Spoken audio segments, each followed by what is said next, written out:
Partita dai due volti qui a San Bapolis di Trento, un primo e un quarto set combattuti, vinti 25-23 da Trento il primo e 25-22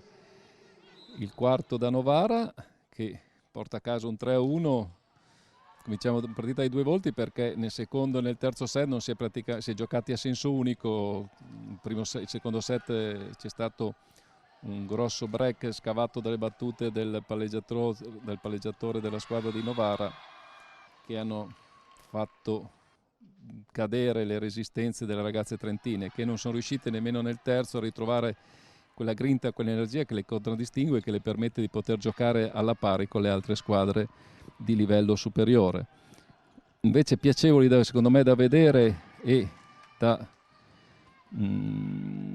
apprezzare sia il primo che il quarto set. Sugli scudi Britt Herboz, che ha fatto la voce del padrone come punti, e soprattutto anche l'MVP della serata, il capitano Mika Enko, che con i suoi servizi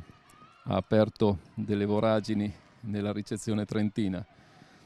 Dall'altra parte della rete, con il miglior marcatore Giulia Melli, che non si è resa fino alla fine, con i suoi 18 punti non sono serviti per portare a casa punti preziosi per la corsa alla salvezza della squadra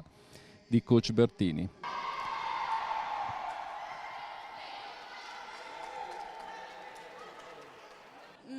Direi che non abbiamo iniziato molto bene, troppi errori, non eravamo molto serene secondo me,